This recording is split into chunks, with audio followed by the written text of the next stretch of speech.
여러분 안녕하세요. 엄스쿨 매일 성경 읽기 여호수아서 말씀 묵상 훈련 함께하고 있습니다. 오늘은 이제 여호수아 10장 마지막 부분입니다. 여호수아 10장 40절에서 43절입니다. 첫 번째 질문입니다. 이스라엘의 승리의 근본 원인은 무엇이었나요? 여기 이제 이스라엘이 남부 정복한 것을 요약하는 어떤 진술이라고 할 수 있습니다. 40절부터 43절인데요.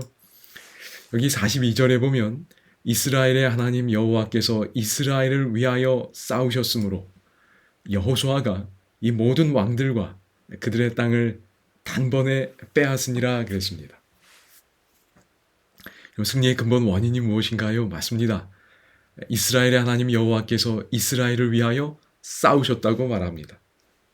그래서 여호수아가 이 모든 왕들을 쳐서 이겼고 그들의 땅을 단번에 빼앗을 수 있었습니다. 그러니까 여호수아를 본받는다는 건 이런 거지요. 하나님이 우리를 위하여 싸우실 때 우리가 이길 수 있구나. 우리도 여호수아처럼 하나님과 함께 더불어 그 싸움에 참여하는 겁니다.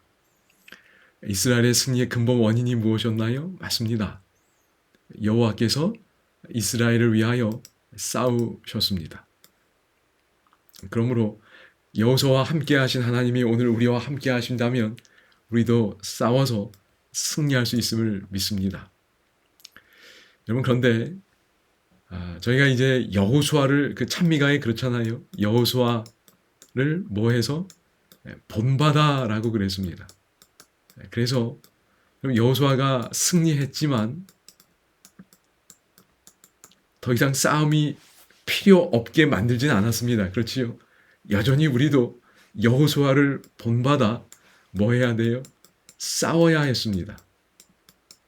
우리가 싸우면 하나님이 우리를 위하여 싸우시고 승리해 주시는데 승리를 얻게 하시는데 그게 그 뒤에 잘 되지 않았던 것 같습니다. 이런 내용을 잠깐 좀 생각해 보려고 하는데요. 여기 단번에라는 표현이 나옵니다. 여기 보시면 그들의 땅을 이 모든 왕들과 그들의 땅을 단번에 빼앗으니라 그랬어요. 여기면 땅이 여기 언급됩니다. 여호수아가 그 온 땅, 모든 땅이지요. 특별히 여기서의 모든 땅은 이 남부 정복과 관련하여 언급된 땅들일 겁니다. 이제 북부는 11장에 또 싸우지요. 그 온 땅, 그 산지, 중앙에 험한 어쨌든 산지 지형이 있었습니다. 그렇지요. 800 이런 정도의 높이였던 것으로 생각이 됩니다. 어쨌든 중앙에 산지가 있고 네겝 이 아래쪽에 이 광야 지형입니다. 그다음에 평지 해안가 쪽에 그렇지요. 해안가 쪽에 평지 평야가 있었습니다. 그리고 평지와 산지가 있으니까 그 사이에 경사지들이 있을 겁니다. 그런 온 땅을 여기 보면 단번에 빼앗으니라 그랬어요. 이 단번에가 어떤 의미일까? 두 가지로 이해할 수 있다고 생각이 됩니다. 단번에는 좀 풀어서 얘기하면 한 번에 여러 번의 전쟁이 아니라 몇 번 전쟁한 거예요? 그냥 한 번의 전쟁으로 다 빼앗은 겁니다. 그런 만큼 그만큼 아주 신속하게 아주 능력 있게 이기고 또 이긴 겁니다. 그렇지요? 꽤 시간이 걸렸겠지만 어쨌든 한 번의 전쟁으로 그 넓은 남부 지역을 점령해 간 겁니다. 그런데 이 단번에라는 의미를 또 어떻게도 이해할 수 있냐면 once 그냥 단번에 빼앗으니라 그랬는데 몇 번 빼앗은 거예요? 그냥 쉽게 얘기하면 한 번 빼앗은 겁니다. 여기 담긴 말은 여러분 여기 보시면 여기 이제 길갈 진영으로 돌아왔다 그랬지요? 다시 말해 다 철수한 겁니다. 그러면 도망갔던 사람들도 있겠지요. 그럼 그들이 다시 뭐 할까요? 맞습니다. 돌아와서 재거주할 가능성이 늘 있는 겁니다. 그러니까 다시 뭐 해야 돼요? 한 번 점령한 겁니다. 그러니까 재거주했어요. 그럼 다시 뭐 해야 돼요? 다시 정복해야 할 필요성이 있다는 구절로 이해할 수 있다는 겁니다. 이해되시겠지요? 그들의 땅을 단번에 빼앗으니라 그랬어요. 야, 한 번의 전쟁으로 야, 다 뺏었구나. 야, 정말 신속하게 능력 있게 정복했구나 라고 이해할 수도 있지만 이 구절에 또 담긴 의미 가운데 하나는 그러나 다시 정복해야 될 필요성이 있다는 겁니다. 여기 길갈 진영으로 돌아왔다고 얘기하죠. 이 당시에 이 이스라엘 백성들이 여기에 이주하고 이 땅을 완전히 점유한 게 아니라는 겁니다. 그래서 이런 내용을 조금만 더 살펴보겠습니다. 여기 이제 3번 질문과도 연관해서요. 여러분, 제가 여기 좀 여러분이 보시면 편하도록 왔다 갔다 하는 내용이 좀 많아서 제가 좀 적어놨습니다. 여호수아 13장 1절을 여러분 한번 보시기 바랍니다. 여호수아 13장 1절에 보면 얻을 땅이 아주 많이 남아있도다 그랬어요. 아니, 여기 지금 뭐라 그랬어요? 온 땅을 온 땅, 그렇지요. 남부의 온 땅, 그들의 땅을 단번에 빼앗으니라 그랬습니다. 북부도 마찬가지일 거예요. 그런데 시간이 좀 흐른 다음에 여기 보면 얻을 땅이 많이 남아있도다 그랬어요. 이때가 언제냐면 여러분 13장 보시기 바랍니다. 1절에 보면 여호수아가 나이가 많아 늙음에 그랬어요. 힘이 이제 빠진 겁니다. 여호수아가 얼마나 참 에너지를 많이 썼을까요? 그 많은 백성들을 이끌고 그 전쟁을 해야 되니 정말 많은 에너지를 사용했을 겁니다. 그래서 나이가 많아 늙었어요. 이제 힘이 좀 약해질 겁니다. 그에게 이르시되 너는 나이가 많아 늙었고 얻을 땅이 매우 많이 남아있도다. 여러분, 여호수아가 이제 나이가 많아서 늙었습니다. 힘이 예전과 같지 않습니다. 그런데 뭐라고 그랬어요? 얻을 땅이 매우 많이 남아있도다 그랬어요. 그럼 저희가 이 여호수아서를 읽으면서 중요한 것 중에 하나는 이겁니다. 여호수아가 이루어 놓은 일이 있습니다. 그런데 여기 13장 1절에 보는 것처럼 이스라엘 백성에게 남겨진 일이 있다는 것도 기억해야 됩니다. 이게 두 개를 저희가 늘 염두에 둬야 돼요. 이게 같이 가는 겁니다. 여호수아가 이미 이루어 놓은 일이 있습니다. 그러나 여전히 백성에게 남겨진 일도 있는 거예요. 그래서 여기 단번에 다 그 온 땅을 얻었지만 여전히 다시 백성들이 해야 할 일이 있습니다. 물론 백성들이 참여할 때 누가 승리하게 해주시는 거예요? 하나님이 하시는 겁니다. 여기 13장 1절에 대한 우리 재림교회 주석을 보면 이렇게 설명합니다. 이스라엘 군대가 지나가고 나면 곧 피정복민이 되돌아와 그 땅에 여기 뭐라 그랬어요? 다시 거주했기 때문에 현재로서는 군사적인 정복에 진전이 없는 것처럼 보였다 그랬어요. 또 다시 들어와 사는 겁니다. 그러나 여호수아가 한 일은 분명합니다. 그렇지요? 군사적으로 완전히 제압한 거예요. 그래서 그냥 가서 정복하면 됩니다. 압도적인 승리를 거두었어요. 그러나 살고 있는 사람들, 그들이 있는 겁니다. 그들이 다 사라진 건 아니라는 거예요. 다시 들어가서 점령할 그 몫이 이스라엘 백성에게 남겨져 있었다는 겁니다. 그래서 여러분 여기 13장 6절에 보면 하나님께서 하시는 이야기입니다. 여러 지역들을 언급합니다. 그러면서 이스라엘 자손 앞에서 뭐하리니? 쫓아내리니 그러셨어요. 하나님이 쫓아내는 겁니다. 그런데 저희가 여기 이제 좀 구분할 단어가 여기 아까 그들의 땅을 단번에 뭐 했다고 그랬죠? 빼앗으니라 그랬어요. 여기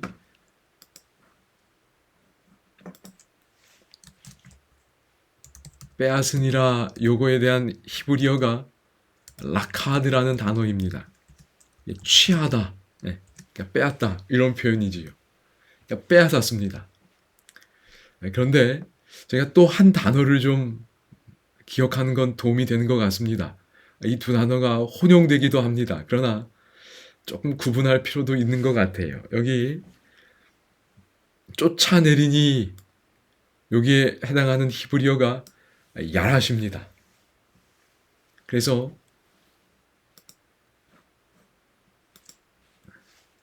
야라시라는 여기 지금 쫓아낸다 이렇게 돼 있지요. 이게 야라시입니다. 야라시는 소유하다 혹은 소유권을 박탈하다 이런 의미가 있다고 합니다. 그래서 여기 쫓아낸다가 소유권을 박탈시키는 모습입니다. 이 라카드와 야라시가 혼용되기도 합니다. 제가 좀 이따 보여드리겠지만 혼용됩니다. 라카드, 야라시 혼용되지만 그러나 기본적으로 좀 구분해서 이해하는 것도 도움이 되는 것 같아요. 그래서 소개해드립니다. 그럼 하나님께서 그들을 쫓아내시겠다 그러셨어요. 이게 야라시입니다. 그러면서 특별히 13장 6절에 강조용법이 사용됐다고 합니다. 그래서 히브리어 그 구문으로 직접 보면 쫓아낼 자는 나인이 그런 겁니다. 그러니까 하나님께서 여호수아와 함께 하시며 쫓아내신 것처럼 다시 이스라엘 백성이 그 땅을 점령할 때 쫓아내시겠다는 거지. 그럼 여호수아 14장으로 한번 가보겠습니다. 14장 12절에 보면 어떤 내용이 나오나요? 맞습니다. 갈렙이 여호수아 앞에 나와서 이야기하는 겁니다. 이 산지를 내게 주소서. 여러분, 근데 그 산지가 어느 산지였지요? 맞습니다. 헤브론입니다. 여기 언급된 이 산지는 헤브론입니다.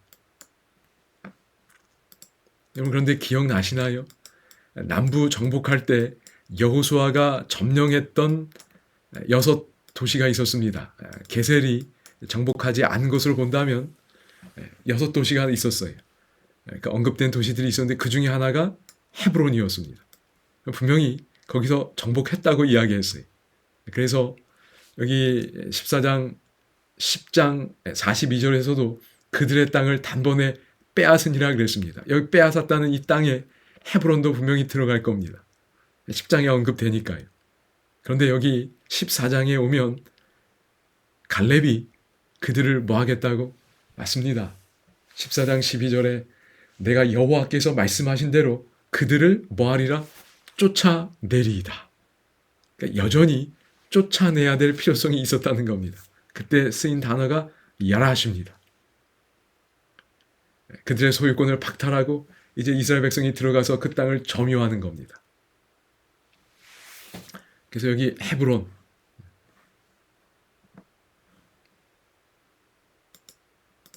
여기 헤브론이 언급되는 걸 여러분이 기억하시면 아마 이 내용을 이해하는 데 도움이 되리라 생각이 됩니다. 그럼 그 다음에 여호수아 15장에 가면요, 이 드빌이 나옵니다. 거기서 올라가 드빌 주민을 쳤는데 이때도 갈렙인데요. 갈렙이 근데 특별히 그 드빌을 점령하는 자에게 자기 딸을 주겠다고 이야기하지. 그러니까 갈렙이 관련돼 있지만 그래서 누가 점령하나요? 맞습니다. 온니엘이라는 사람이 그것을 점령합니다. 그런데 그 드빌도 10장에 정복된 성읍 중에 하나로 언급이 됩니다. 그렇지요? 그런데 여기도 역시 다시 점령해야 할 필요성이 있었다는 겁니다. 같은 거예요. 가나안 주민들이 들어와 다시 거주한 겁니다. 그래서 여호수아가 이루어 놓은 일과 이스라엘 백성에게 남겨진 일을 구분하는 건 중요합니다. 그래서 갈렙이 헤브론, 온니엘이 드빌을 다시 점령하는 걸 보게 됩니다. 이것이 오늘 우리에게 맡겨진 일이지요. 그런데 이때 온니엘이 점령할 땐 점령하다, 라카드라고 썼어요. 그래서 혼용되는 건 맞습니다. 그러나 이 두 단어가 있고 이런 구분을 할 수 있다는 것도 여러분이 좀 생각하시면 좋겠습니다. 그래서 이 단번에 또 길갈 진영으로 돌아온 걸 함께 같이 이해하면서 여호수아가 이뤄놓은 일과 남겨진 일을 구분해서 살펴보았습니다. 이런 내용을 남부 정복의 범위 속에서 저희가 좀 생각해 보았기 때문에 여기에 맞게 중심 사상을 좀 정리해 볼 수 있으리라 생각이 됩니다. 어떻게 하면 좋을까요? 이미 이루어졌지만, 그렇지요. 여호수아가 이미 이뤄놓은 일입니다. 아직 할 일은 남아 있다. 뭐 이렇게 좀 할까요? 보통 영어로는 아니면 정복했지만 또 정복해야 한다. 뭐 이런 내용으로 보시면 좋겠습니다. 그러니까 예수님 오실 때까지 정복하고 또 정복해야 하는 겁니다. 하나님께서 우리가 참여하여서 그분과 함께 일하기를 원하십니다. 그래서 예전에 한번 했던 말씀 같은데요. 갈라디아 5장 25절에 보면 만일 우리가 성령으로 살면 또한 성령으로 행할지니 그랬습니다. 여러분 지금 만약 우리가 성령으로 살고 있다면 그렇지요. 이게 현재와 관련된 표현입니다. 이루어졌어요. 그렇지요. 성령으로 살다니요. 얼마나 감사하고 놀라운 일입니까? 그러나 여전히 성령으로 행하라는 여기는 명령법이라고 말씀드렸었습니다. 또 정복해야 되는 겁니다. 그렇지요. 여전히 정복해야 할 우리의 자아가 있는 겁니다. 성령으로 살면 이루어져 있습니다. 그러나 여전히 우리가 또 따라가야 할 명령이 있는 겁니다. 그래서 여러분이 이런 어떤 원리를 이해하시고 우리의 신앙생활 속에서 더 깊이 경험하고 우리의 것으로 만들어가면 좋겠습니다. 여러분 감사합니다. 이제 다음 시간은 11장 저희가 또 함께 계속해서 해 가도록 하겠습니다.